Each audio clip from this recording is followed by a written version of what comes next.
Hello friends, now welcome to ISC commerce. आज हम लोग पढ़ेंगे कॉमर्स का चैप्टर नंबर 6 पार्टनरशिप। पूरा चैप्टर डिटेल में हम इसी वीडियो में डिस्कस कर लेंगे। ये वीडियो थोड़ी लेट आ रही है, सो स्टार्ट करते हैं। देखो, सबसे पहले समझते हैं कि मीनिंग क्या होती है पार्टनरशिप। तो पार्टनरशिप मतलब वो होता है जब कोई दो लोग मिलकर कोई बिज़नेस स्टार्ट करते हैं, मतलब दो या दो से ज़्यादा लोग मिलकर जब कोई बिज़नेस स्टार्ट करते हैं तब हम उसको बोलते हैं पार्टनरशिप बिजनेस। ये सोल ट्रेडर बिजनेस से डिफरेंट होता है, क्योंकि सोल ट्रेडर में एक सिंगल पर्सन बिजनेस स्टार्ट करता है, बट जो पार्टनरशिप है इसमें दो या दो से ज़्यादा लोग मिलके अपना बिजनेस स्टार्ट करते हैं, सेम आइडिया शेयर करते हैं, मतलब डिफरेंट डिफरेंट टेक्नोलॉजीज़ को मिलाते हैं, कैपिटल लगाते हैं, हर तरीके से मतलब वो सपोर्ट करके एक कंबाइन करके फिर वो अपना बिजनेस स्टार्ट करते हैं। ठीक है, और ये सोल ट्रेडर बिजनेस से थोड़ा डिफरेंट होता है, थोड़ा नहीं काफ़ी डिफरेंट होता है।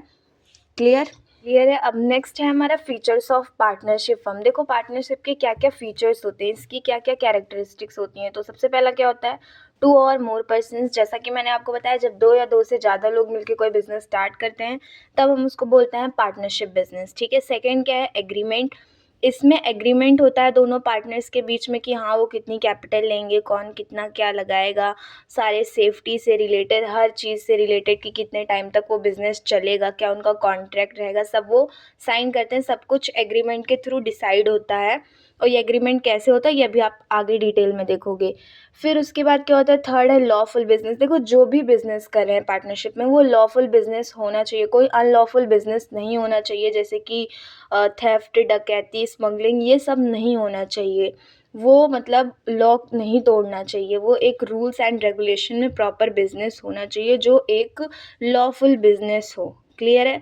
फोर्थ क्या है हमारा, शेयरिंग ऑफ प्रॉफिट्स। देखो, इसमें सारे पार्टनर्स के बीच में इक्वल प्रॉफिट शेयरिंग होता है, या फिर अगर एग्रीमेंट होता है तो उसमें रेशियो के हिसाब से शेयरिंग होता है, जो जितना कैपिटल लगाया होता है उस हिसाब से उसमें प्रॉफिट शेयरिंग होता है। ठीक है। और मेनली यार देखो, बिजनेस कोई क्यों करता है, प्रॉफिट मोटिव के लिए करता है, तो इसमें भी वही सेम चीज़ है, कुछ डिफरेंट नहीं है। फिर क्या है, म्यूचुअल एजेंसी। देखो यार, इसमें ये होता है, जो पार्टनर्स होते हैं, कुछ पार्टनर्स जो होते हैं वो बिहाफ ऑफ द दूसरे पार्टनर के उस पर एक्ट करते हैं, मतलब वो सिर्फ कैपिटल दे देते हैं, उनको कोई मतलब नहीं होता क्या कैसे चल रहा है या फिर प्रॉफिट हो रहा है लॉस, उनको उससे कोई मतलब नहीं होता। अगर प्रॉफिट होता है तो हम उनको प्रॉफिट शेयर करते हैं, अगर लॉस होता है तो कोई मतलब नहीं होता। मतलब वो बेयर सब कुछ करते हैं, कैपिटल लगाते हैं, बट उनको ऐसे कोई मतलब नहीं होता है उससे। फिर उसके बाद क्या कह रहा है, आउटमोस्ट गुड फिट। देखो यार, जितने भी पार्टनर्स हैं, अगर दो पार्टनर तो दोनों के बीच में बहुत अच्छा रिलेशनशिप होना चाहिए, ट्रस्ट होना चाहिए, जिससे आगे चल के कोई भी डिस्प्यूट्स ना हो और बिजनेस बहुत अच्छे से चले, और वो लोग अपने जो सीक्रेट्स हैं उनको मेंटेन करके रखें, मोटिवेशन हो वर्क करने के लिए। फिर क्या है, अनलिमिटेड लाइबिलिटी। देखो, इसमें जो लाइबिलिटीज़ होती हैं वो अनलिमिटेड होती हैं और सारे पार्टनर्स इक्वली रिस्पॉन्सिबल होते हैं उसको पे करने के लिए।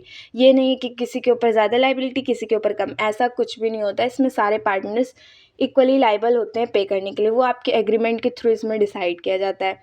फिर क्या होता है, restriction on transfer of interest. देखो, इसमें ये होता है कि जो कोई भी पार्टनर है वो जो शेयर है वो ट्रांसफ़र नहीं कर सकता है जब तक वो दूसरे पार्टनर से कंसेंट ना कर ले। ठीक है। बट सोल ट्रेडर में ऐसा कुछ नहीं होता था, उसमें जो उसका मन करता था वो वही करता था। फिर क्या है, जॉइंट ओनरशिप एंड कंट्रोल। देखो यार, पार्टनरशिप में बिजनेस कर रहे हो तो सिंपल सी बात है, दोनों लोगों का इक्वली अधिकार रहेगा, या दो से ज़्यादा लोग हैं तो तीनों का इक्वली उस पर वो रहेगा। उसके बाद क्या है, सेपरेट एंटिटी। देखो, जो पार्टनरशिप फर्म है इसकी कोई लीगल एंटिटी नहीं होती है, separate from the partners. Clear है। मतलब इसमें ये होता है सेपरेट एंटिटी का मतलब कि जो फर्म है और जो पार्टनर है ये इन दोनों से डिफरेंट। और सोल ट्रेडर में क्या होता था, दोनों डिफरेंट नहीं होते थे, दोनों एक ही होते थे। क्लियर है। फिर नेक्स्ट टॉपिक हमारा क्या है, फॉर्मेशन ऑफ पार्टनरशिप फर्म। देखो कैसे फॉर्म होता है, तो बेसिकली मैं आपको ऐसे ही बताती हूँ। देखो, ये कैसे फॉर्म होता है, इसको फॉर्म करने के लिए दो या दो से ज़्यादा पर्सन्स चाहिए होते हैं। ठीक है। लॉ कुछ मोड डिसाइड करता है पार्टनरशिप फॉर्म करने के लिए, जिसमें कि रजिस्ट्रेशन जो है वो कंपलसरी नहीं होता है। ठीक है। पार्टनरशिप एक कॉन्ट्रेक्चुअल रिलेशंस, मतलब दोनों लोगों के बीच में अच्छा हो जाए, उस रिलेशनशिप पे बेस्ड एक ट्रस्ट गुड फेथ। मतलब कहने का ये मतलब है कि इसमें जो है रजिस्ट्रेशन कंपलसरी नहीं होता है, दोनों पार्टनर्स के बीच में ट्रस्ट होना चाहिए, अच्छी बॉन्डिंग होनी चाहिए, ये सब। फिर क्या कह रहा है, the agreement between the partner is to be carry on the lawful business and to share the profit therefrom. देखो, जो दोनों पार्टनर्स हैं उन दोनों के बीच में ट्रस्ट होना चाहिए और वो लॉफुल बिजनेस करें। ठीक है।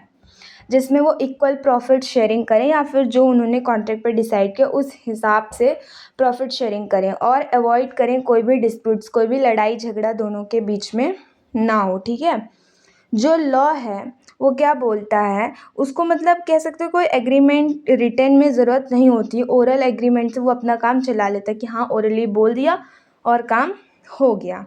अब क्या होता है अगर एग्रीमेंट नहीं होता है, अब्सेंस ऑफ एग्रीमेंट में क्या होता है, जो पार्टनरशिप एक्ट 1932 है वही सारे रूल्स राइट्स ये सब डिसाइड करता है फर्म की। क्लियर है, ये बहुत इंपॉर्टेंट चीज़ है, पार्टनरशिप एक्ट 1932, ये आप लोगों को लर्न होना चाहिए।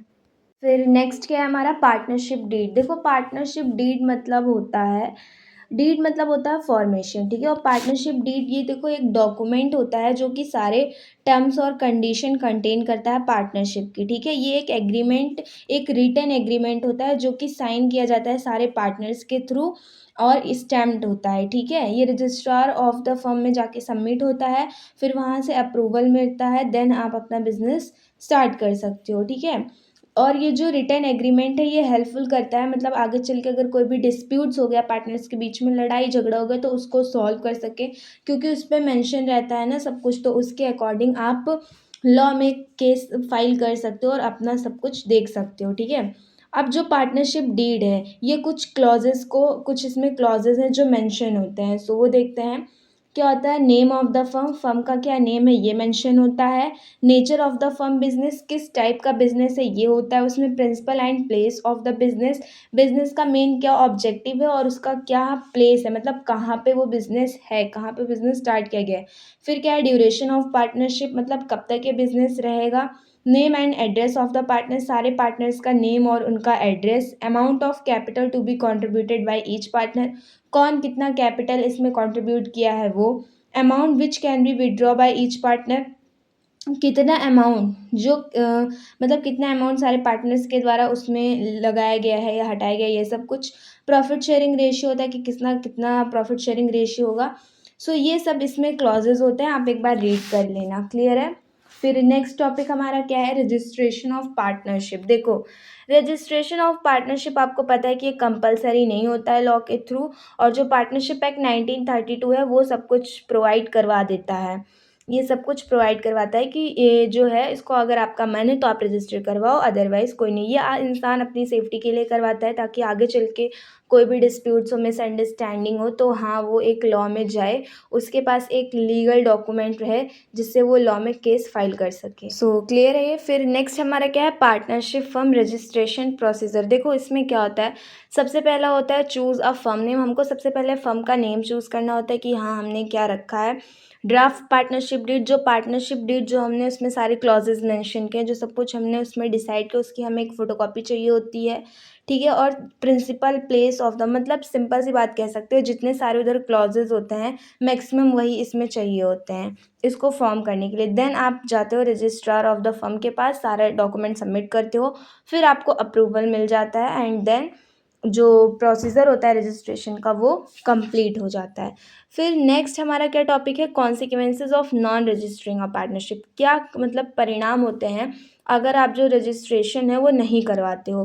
देखो मैं सिंपली आपको बताऊं इसके क्या डिमेरिट्स होते हैं। अगर देखो आप नहीं करवाते हो तो आपके पास कोई एक मतलब लीगल डॉक्यूमेंट, अगर थर्ड पार्टी ने आपके साथ स्कैम कर दिया तो आपके पास कोई प्रूफ नहीं रहता है लॉ में जाके कुछ भी केस फाइल करने के लिए। ठीक है, तो ये इसके लिए भी बहुत सही रहता है कि मतलब कोई भी पार्टनर्स हाँ कोई स्कैम ना कर सके और मतलब अच्छे से सब कुछ उसमें चल सके, इसके लिए भी होता है। और लेट सपोज इसमें ये भी होता है अगर कुछ भी हुआ, कोई भी डिस्प्यूट हुआ आगे चल के कुछ भी हुआ तो आप लॉ के पास नहीं जा सकते हो। क्यों? क्योंकि आपने रजिस्ट्रेशन करवाया ही नहीं है, आपके पास कोई प्रूफ ही नहीं है, कोई आपके पास ऑफिशियल पावर्स भी नहीं होती है। ठीक है, और अगर इसमें अनलिमिटेड लाइबिलिटी हुई और लेट सपोज आपका पार्टनर चला गया तो आपको ही वो सब कुछ पे करना पड़ेगा क्योंकि आपने रजिस्ट्रेशन करवाया नहीं है। सो आप कुछ भी केस फाइल वगैरह उसके खिलाफ नहीं कर सकते हो, इसमें मतलब बहुत रिस्क होता है, आप ये बोल सकते हो। क्लियर है, फिर नेक्स्ट हमारा क्या है, टाइप्स ऑफ पार्टनरशिप। देखो जो पार्टनरशिप है ये 4 टाइप्स की होती हैं। The first one is general partnership and then second है LLP limited liability partnership and then third है हमारा partnership at will and then last one is particular partnership. So इसको एक एक करके हम डिटेल में समझते हैं। सबसे पहला हमारा क्या है, जर्नल पार्टनरशिप। देखो जर्नल पार्टनरशिप जो पार्टनरशिप होती है, इसमें बेसिकली सारे पार्टनर्स की जो लाइबिलिटीज़ है वो अनलिमिटेड होती हैं, और अगर जो एसेट्स हैं कंपनी के वो कंप्लीट नहीं हैं अपने सारे मतलब क्रेडिटर को पे करने के लिए, तो उनकी पर्सनल प्रॉपर्टी भी इसमें जा सकती है। और देखो इंडिया में बेसिकली जर्नल पार्टनरशिप जो है वो ज़्यादा चलती है, और जो सारे पार्टनर्स होते हैं एक्टिव पार्टनरशिप, इसमें मैनेजमेंट ज़्यादा होता है, ज़्यादा इन्हीं सबका इस पर कंट्रोल होता है। फिर सेकंड हमारा क्या है, limited partnership, limited liability partnership होता है, इसको हम एलएलपी भी कहते हैं। देखो जो लिमिटेड लाइबिलिटी पार्टनरशिप है, ये अब अलाउ कर दिया गया है इंडिया में पार्टनरशिप एक्ट 2008 के तहत, और इसकी कुछ कैरेक्टरिस्टिक्स होती हैं। जो लिमिटेड लाइबिलिटी पार्टनरशिप होता है, मतलब इसमें सारे पार्टनर्स की जो लाइबिलिटीज़ हैं वो लिमिटेड होती हैं, और ये एक सेपरेट बॉडी होती है, मतलब इनकी सेपरेट लीगल एंटिटी होती है। जो फर्म है और जो पार्टनर्स हैं वो दोनों सेपरेट होते हैं, एक नहीं होते हैं। और जो लिमिटेड लाइबिलिटी पार्टनरशिप है, ये agreed contribution to the LLP, no partner would be liable on the account of any unauthorised और independent action of other partners. मतलब जितने पार्टनर ने शेयर लिया उतना ही वो लाइबल है उसको पे करने के लिए। इसी वजह से इसमें जो लाइबिलिटीज़ हैं वो लिमिटेड होती हैं। कोई अलग पार्टनर कुछ किया तो उसके लिए वो मतलब लाइबल करने मतलब पे करने के लिए वो लाइबल नहीं होता है। क्लियर है। फिर थर्ड हमारा क्या है, पार्टनरशिप एट विल। देखो ये पार्टनरशिप जो है वो एक इंडेफिनाइट पीरियड के लिए होती है। जो इसका टाइम पीरियड, और मतलब ये एक टाइम पीरियड के लिए फॉर्म की जाती है, और इसका एक पर्पस होता है। जब वो पर्पस कंप्लीट हो जाता है तो ये डिज़ोल्व हो जाती है अपने आप, एक नोटिस के तहत, मतलब एक नोटिस दिया जाता है और उसके तहत ये पूरी डिज़ोल्व हो जाती है। मतलब इसका कोई टाइम फिक्स नहीं होता, ये एक पार्टिकुलर ऑब्जेक्टिव के लिए फॉर्म की जाती है, वो कंप्लीट हो गया, हाँ ठीक है बंद। कभी कभी इसके पहले भी बंद हो जाती है। फिर क्या है, पार्टिकुलर पार्टनरशिप। देखो जो पार्टिकुलर पार्टनरशिप है ये एक स्पेसिफिक टाइम पीरियड के लिए होती है, और ये अचीव करती है, जैसे इसका एक स्पेसिफिक ऑब्जेक्टिव होता है, ये उसको अचीव करती है, उस टाइम पर्पस के लिए उसको बनाया जाता है। एक स्पेसिफिक टाइम पीरियड होता है इसको करने के लिए, इस वजह से ये फॉर्म की जाती है। ठीक है। फिर उसके बाद हमारा क्या है, टाइप्स ऑफ पार्टनर्स। देखो टाइप्स ऑफ, बहुत सारे टाइप्स के पार्टनर्स होते हैं। अभी देखो जो मैंने हम लोगों ने 4 काइंड की वो पार्टनरशिप हमने पढ़ी थी कि 4 टाइप्स की पार्टनरशिप होती है। अब हम पढ़ेंगे पार्टनर्स कितने टाइप के होते हैं। तो देखो इसमें टोटली मैं आपको बता दूं 8 टाइप के पार्टनर्स होते हैं, एक एक करके डिटेल में देखते हैं। सबसे पहला हमारा क्या होता है, एक्टिव और वर्किंग पार्टनर। मतलब ये कैपिटल भी कंट्रीब्यूट करता है, एक्टिवली सारे मैनेजमेंट में पार्टिसिपेट करता है, और सब कुछ एक्टिव से आपको समझ में आ रहा है, जैसे एक नॉर्मल पार्टनरशिप होती है वैसा होता है। सेकेंड क्या है हमारा, स्लीपिंग और डॉर्मेंट पार्टनर। देखो ये कैपिटल तो इसमें लगाता है, लेकिन ये कोई भी मैनेजमेंट में एक्टिव नहीं होता है, ठीक है, कोई भी इसको मैनेजमेंट से मतलब नहीं, तो ये सिर्फ कैपिटल लगा के बस इसका काम खत्म।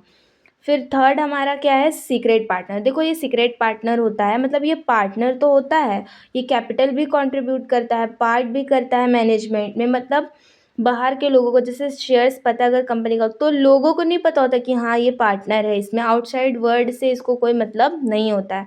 फिर फोर्थ हमारा क्या है, लिमिटेड पार्टनर। देखो जो लिमिटेड पार्टनर है इसकी जो लाइबिलिटीज़ होती हैं वो लिमिटेड होती हैं, ये केवल उतना ही मतलब लाइबल होता है पे करने के लिए जितना इसके पास शेयर्स होता है या जितना इसने कैपिटल लगाई होती है, ठीक है।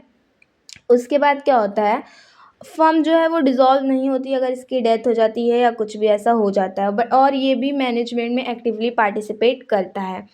फिर उसके बाद क्या है, फिफ्थ क्या है, पार्टनरशिप इन प्रॉफिट ओनली। देखो ये वो पार्टनर होते हैं जिनको केवल प्रॉफिट से मतलब होता है, प्रॉफिट से ही, और उनको लॉस से कोई मतलब नहीं होता है, ठीक है, और इसकी भी जो लाइबिलिटीज़ है वो अनलिमिटेड होती हैं। फिर क्या है हमारा नॉमिनल और ऑस्टिनेबल पार्टनर। देखो ये जो पार्टनर होता है, ना ही ये कैपिटल कंट्रीब्यूट करता है, ना ही ये मैनेजमेंट में पार्टिसिपेट करता है, ठीक है, और ना ही ये शेयर प्रॉफिट लॉस से कोई मतलब नहीं होता है। मतलब जैसे इसमें ये होता है, ये केवल इन्वेस्ट करता है, बाकी चीज़ों से इसको कोई भी मतलब नहीं होता है। फिर उसके बाद क्या है, पार्टनरशिप बाय स्टॉपेबल। देखो ये वो पार्टनर्स होते हैं जो कि लाइबल होते हैं, अगर जैसे गवाही देते हैं, अगर कोई पार्टनर के कहने पे उसने किसी ने इन्वेस्ट किया और अगर ऐसा नहीं होता तो वो लाइबल होता है उसको पे करने के लिए। फिर क्या है, माइनर एज अ पार्टनर। देखो ये 18+ पार्टनर्स नहीं होते, 18 ईयर्स के नीचे वाले होते हैं, और जो ये मतलब ये बिल्कुल भी लाइबल नहीं होते हैं डेब्ट्स पे करने के लिए, ठीक है, ये केवल पार्टनर होते हैं उसमें। फिर क्या है, सब partner. Partner share transfer to as an not for part of the firm, मतलब ये फर्म का पार्ट नहीं होते हैं। जैसे अगर कोई अलग से आपका पार्टनर बनना चाहता है तो वो आपका पार्टनर बन सकता है, उस टाइप वाला है केस, ठीक है। फिर क्या है, rights and obligations of partners. देखो क्या क्या होते हैं। Right to take part in management, देखो वो मैनेजमेंट में पार्ट ले सकता है, ठीक है, सारे पार्टनर के साथ, और सारी मीटिंग वगैरह भी वो कंडक्ट कर सकता है। उसके बाद क्या होता है, कंसल्टेंट एक्सप्रेस, वो अपना ओपिनियन दे सकता है, अपना मतलब अगर उसको कुछ लग रहा है कि हाँ ये सही है गलत है तो वो दे सकता है अपना मैसेज, उसके पास ये राइट्स होता है। जितने भी बिजनेस के सीक्रेट्स होते हैं या फिर कुछ भी जो सारे पार्टनर्स को पता होता है, कोई भी इम्पॉर्टेंट डॉक्यूमेंट्स रिकॉर्ड्स, वो सब वो उसको देखने का मतलब राइट्स होता है, वो सब उसके पास रहता है। और कितना इक्वल प्रॉफिट शेयरिंग, मतलब जितना प्रॉफिट शेयरिंग रेशियोज पे मेंशन होता है उस अकॉर्डिंग प्रॉफिट शेयरिंग होता है, वो भी उसके पास राइट्स होता है। उसके पास ये भी राइट्स होता है कि मतलब वो इजीली लोन्स और इन सबको भी कर सके। फिर क्या है, राइट इन डिफरेंट एक्सपेंस, देखो सारे एक्सपेंसेस और लॉसेस जो बिज़नेस के वो भी उसको कंडक्ट करना होता है, वो सब भी देखना है। और मतलब जब तक फर्म कंटिन्यू करेगी तब तक हाँ वो भी उसका पार्टनर रहेगा, वो भी सब कुछ उसमें मैनेजमेंट करेगा, ये भी उसका एक राइट्स होता है। क्लियर है। फिर इसके बाद नेक्स्ट टॉपिक हमारा क्या है, employed authority of a partners. देखो क्या क्या अथॉरिटी होती है पार्टनर्स की, ये भी हम देखते हैं। सबसे पहला होता है बाय सेल प्लेज गुड, ये होता है। सेकंड है raise loan on security. Third क्या है, रिसीव पेमेंट्स, मतलब जो भी पेमेंट्स हैं, जो भी बैड डेब्ट्स हैं उनसे पेमेंट्स रिसीव करते हैं। और जो भी लोग होते हैं उनको मोटिवेट करते हैं उसमें पार्ट करने के लिए, ठीक है। प्रोमिसेस करते हैं और एक्ट करते हैं, ये सब जो हैं ये है कुछ employed authority of a partner होती हैं, ठीक है, जो एक्ट के थ्रू डन की जाती हैं। फिर नेक्स्ट हमारा टॉपिक है डिसोल्यूशन पार्टनरशिप फर्म। तो क्या होता है, जो पार्टनरशिप फर्म है वो कब डिज़ोल्व होता है, जब जो उसके एसेट्स हैं वो मतलब सारे सोल्ड हो जाते हैं और अनलिमिटेड उसकी लाइबिलिटीज़ हो जाती हैं, या फिर जब उसका टाइम पीरियड जो है वो पूरा हो जाता है, या फिर वो कोई अनलॉफुल बिजनेस करता है उसके ऊपर कुछ केस वगैरह हो जाता है, या फिर जब वो बंद करना चाहता है तब, ठीक है। तो ये 4 टाइप्स के होते हैं। ये एक फ्लो चार्ट है, आप इसके थ्रू आपको क्लियर हो जाएगा कि कितने टाइप्स होते हैं और इस किस तरीके से ये जो है वो डिज़ोल्व हो सकता है। क्लियर है। फिर नेक्स्ट हमारा क्या है, एडवांटेजेस ऑफ पार्टनरशिप। देखो क्या क्या होता है, ईज़ी ऑफ फॉर्मेशन, देखो ईज़िली ये फॉर्म हो जाता है, ठीक है, कोई भी लीगल फॉर्मेलिटीज़ की ज़्यादा ज़रूरत नहीं होती, रजिस्ट्रेशन जो है वो कंपलसरी इसमें नहीं होता है। लार्जर फाइनेंशियल रिसोर्सेज, देखो इसमें पार्टनर्स होते हैं तो जो फाइनेंस है वो ज़्यादा अरेंज हो जाता है। फिर कंबाइन एबिलिटीज़ एंड जजमेंट, देखो इसमें अलग अलग लोग मिलकर सब करते हैं तो डिफरेंट टेक्नोलॉजीज और ये सब शेयर होती है तो बिज़नेस बहुत अच्छे से चलता है। इसमें डायरेक्ट मोटिवेशन होता है बिज़नेस करने का क्योंकि अपना बिज़नेस होता है। उसके बाद इसमें ये रहता है कि जो सारे पार्टनर्स होते हैं उनका भी इसमें इंटरेस्ट रहता है, अच्छा से कैपिटल कंट्रीब्यूट करते हैं, सब मिलके मैनेजमेंट करते हैं तो मैनेजमेंट बहुत अच्छा चलता है और कंपनी बहुत ऊपर जाती है। फिर उसके बाद क्या होता है, सिक्रेसी, देखो इसमें सिक्रेसी भी मेंटेन रहती है क्योंकि जो आपको एनुअल पब्लिक रिपोर्ट है वो आपको नहीं देनी पड़ती है लोगों में, और इसमें प्रोटेक्शन रहती है माइनॉरिटी इंटरेस्ट की, और फ्लेक्सिबिलिटी रहती है, आगे चल के और भी ज़्यादा बिजनेस बढ़ सकता है। इसमें स्कोप होता है एक्सपेंशन के लिए और कॉपरेशन होता है, ठीक है। फिर उसके बाद देखते हैं कि डीमेरिट्स क्या होता है पार्टनरशिप का। देखो इसमें क्या होता है, लिमिटेड रिसोर्सेज होते हैं। देखो इसमें जो पार्टनरशिप है वो लिमिटेड ही हो सकती हैं, 50 से ज़्यादा नहीं हो सकती हैं, तो ये पॉसिबल भी नहीं है कि इसमें बहुत ज़्यादा फाइनेंशियल रिसोर्सेज हमें मिले। लिमिटेड रिसोर्सेज होते हैं और ये पॉसिबल भी नहीं होता कि इसमें बहुत ज़्यादा वो, और अनलिमिटेड लाइबिलिटीज़ होती हैं, कॉन्फ्लिक्ट्स हो सकती हैं पार्टनर्स के बीच में, और सिक्रेसी नहीं मेंटेन रहती है, आपका पार्टनर ही आपका चल के आगे कॉम्पिटिटर बन सकता है।